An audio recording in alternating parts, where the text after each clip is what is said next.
നെതന്യാഹുവിൻ്റെ Gaza പിടിച്ചെടുക്കൽ പ്രഖ്യാപനം ഹമാസിനെ പ്രകോപിപ്പിച്ചിട്ടുണ്ട്. ഞായറാഴ്ച ഇസ്രായേൽ ലക്ഷ്യമിട്ട് ഹമാസ് വ്യോമാക്രമണം നടത്തി.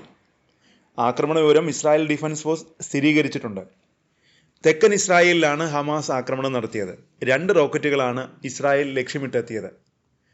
ഗാസയിൽ നിന്നുള്ള 2 ഹമാസ് റോക്കറ്റുകൾ ഞായറാഴ്ച തെക്കൻ ഇസ്രായേലിൻ്റെ വ്യോമ പ്രതിരോധത്തിലേക്ക് തുളച്ചു കയറിയതായി IDF അറിയിച്ചു. ആക്രമണം പ്രതിരോധിച്ചതായി IDF അവകാശപ്പെട്ടു.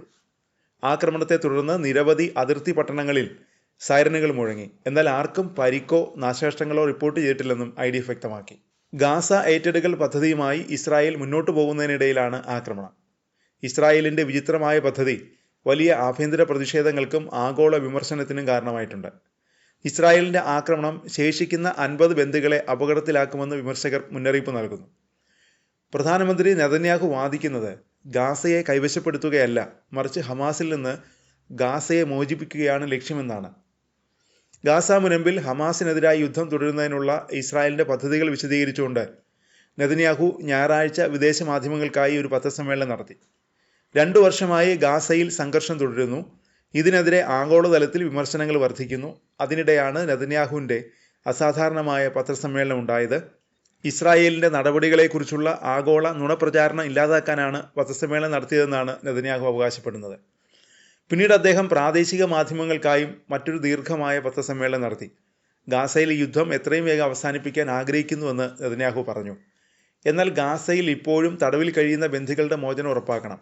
അതിന് ഗാസ നഗരം പിടിച്ചെടുക്കണം.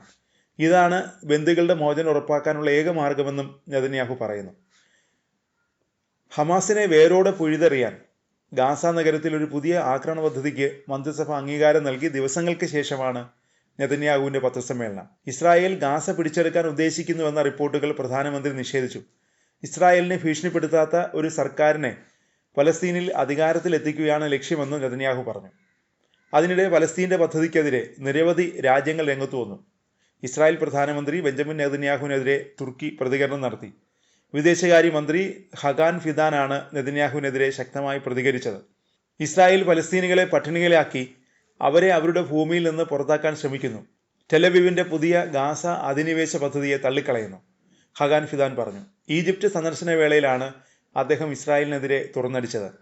ഇസ്രായേലിൻ്റെ വിപുലീകരണപരവും വംശഹത്യാപരവുമായ അജണ്ടയാണ് ഗാസ പദ്ധതിയെന്നും ഫിദാൻ പറഞ്ഞു. ഇതിനെതിരെ ഇസ്ലാമിക ലോകം ഒന്നിക്കണമെന്നും ആഹ്വാനം ചെയ്തു. അതേസമയം ഇസ്താംബൂളിൽ ആയിരക്കണക്കിന് ആളുകൾ ഗാസയോട് ഐക്യദാർഢ്യം പ്രഖ്യാപിച്ച് പ്രകടനം നടത്തി. ഇസ്രായേലിനെതിരെ വേഗത്തിൽ നടപടിയെടുക്കാനും പ്രതിഷേധക്കാർ ആവശ്യപ്പെട്ടു. ഗാസ വലിയ പ്രതിസന്ധിയിലൂടെയാണ് കടന്നു പോകുന്നത്. പട്ടിണി മരണങ്ങൾ വർദ്ധിക്കുന്നു. വെടിനിർത്തൽ ചർച്ചകൾ പോലും നടക്കുന്നില്ല. ഹമാസിനെ നശിപ്പിക്കുകയാണ് ഇസ്രായേലിൻ്റെ ലക്ഷ്യം.